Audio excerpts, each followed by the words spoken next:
Hello, Trojans, and welcome to Whitmore Lake Elementary's One School, One Book for 2023.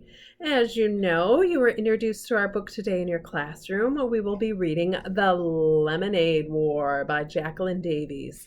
Tonight, I'm going to read Chapter 1, so you're welcome to follow along in your own book. So this is The Lemonade War, and the first chapter is called Slump. There's a definition right there at the beginning of the chapter. It says slump. It's a noun, and it means a drop in the activity of a business or the economy. Evan lay on his back in the dark, throwing the baseball up in a straight line and catching it in his bare hands. Thwap, thwap. The ball made a satisfying sound as it slapped his palm. His legs flopped in a V. His arms stretched up to the ceiling. And the thought that if he missed, he'd probably break his nose made the game just interesting enough to keep going. On the floor above, he heard footsteps, his mother's, and then a long, loud, scraping, groaning sound. He stopped throwing the ball to listen. His mother was dragging something heavy across the kitchen floor, probably the broken air conditioner. A week ago, right at the beginning of the heat wave, the air conditioner in his mother's attic office had broken. The man from Sears had installed a brand new one, but left the old one sitting right in the middle of the kitchen floor. The Treskys had been walking around it all week. Scrape. Evans stood up. His mom was strong, but this was a two-person job. Hopefully she wouldn't ask him why he was hiding in the dark basement, and hopefully Jessie wouldn't be in the kitchen at all. He'd been avoiding her for 2 days, and it was getting harder by the minute. The house just wasn't that big. Evan had his hand on the railing when the scraping noise stopped. He heard footsteps fading to silence. She'd given up. Probably the heat, he thought. It was that kind of weather, giving up kind of weather. He went back to lying on the floor. Thwap, thwap. Then he heard the basement door open. Psh! Evan caught the ball and froze. Evan? Jessie's voice sounded echoey in the darkness. Evan, you down there? Evan held his breath. He lay completely still. The only thing that moved was the pins and needles prickling in his fingers. He heard the door start to close. Long breath out, but then it stopped and opened again. Footsteps on the carpeted stairs. A black outline of Jessie standing on the bottom step with daylight squirting all around her. Evan didn't move a muscle. Evan? Is that you? Jessie took one short step into the basement. Is that? She inched her way toward him and then kicked him with her bare foot. Hey, watch it, would ya? Said Evan, swatting her leg. He suddenly felt stupid lying there in the dark. I thought you were a sleeping bag, she said. I couldn't see. What are you doing down here? How come the lights are off? It's too hot with the lights on, he said. He talked in a flat voice, trying to sound like the most boring person on the whole planet. If he kept it up, Jessie might just leave him alone. Mom's back in her office, said Jessie, lying down on the couch. Working, she groaned as she said the word. Evan didn't say anything. He went back to throwing the ball. Straight up, straight down. Maybe silence would get Jessie to leave. He was starting to feel words piling up inside him, crowding his lungs, forcing out all the air. It was like having a chest full of bats, beating their wings, fighting to get out. She tried to move the air conditioner, but it's too heavy, said Jessie. Evan tightened his lips. Go away, he thought. Go away before I say something mean. It's going to be hot all week, Jessie continued, in the 90s, all the way up to Labor Day. Thwap, thwap. So, what do you want to do? Jessie asked. Scream, thought Evan. Jessie never got it when you were giving her the big freeze. She just went right on acting as if everything were great. It made it really hard to tell her to bug off without telling her to bug off. Whenever Evan did that, he felt bad. So, what do you want to do? Jessie asked again, nudging him with her foot. It was a direct question. Evan had to answer it or explain why he wouldn't. and he couldn't get into that. It was too complicated, too hurtful. Huh? So what do you want to do? She asked for the third time.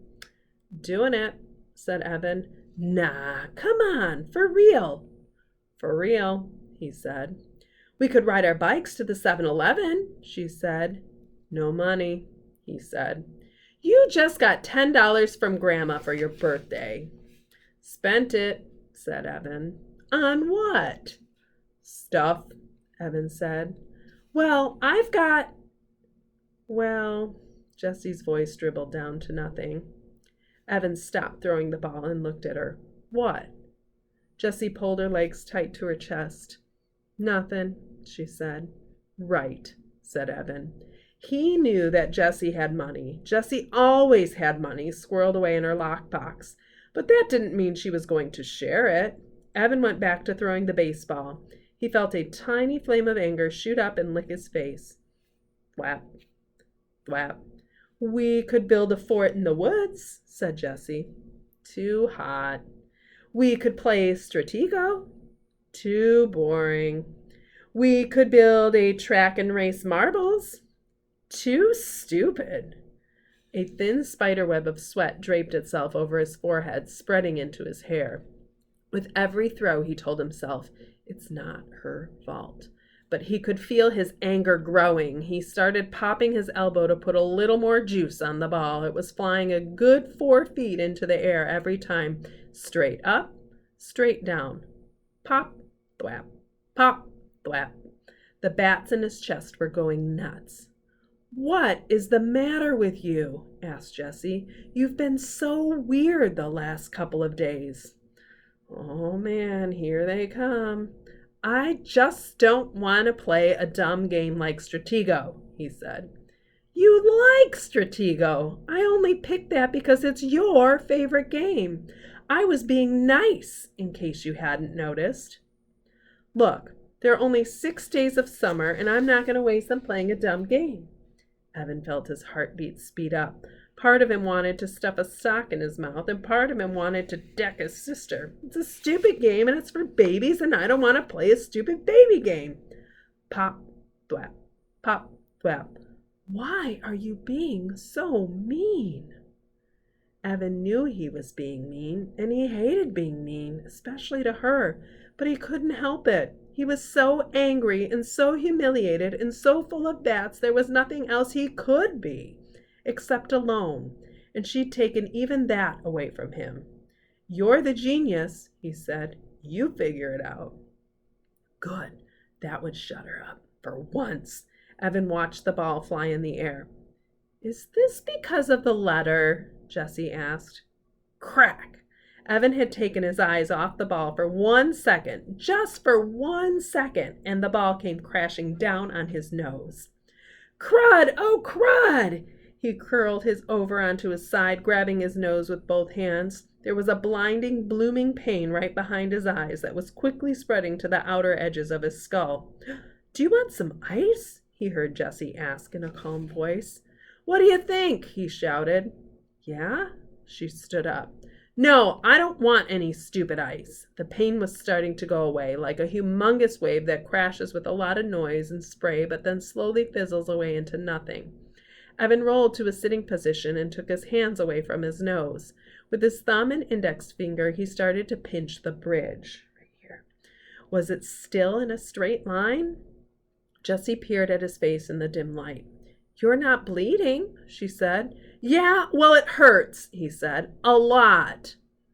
It's not broken, she said. You don't know that, he said. You don't know everything, you know. You think you do, but you don't. It's not even swollen. You're making a big deal out of nothing. Evan held his nose with one hand and hit his sister's knee with the other. Then he picked up the baseball and struggled to his feet.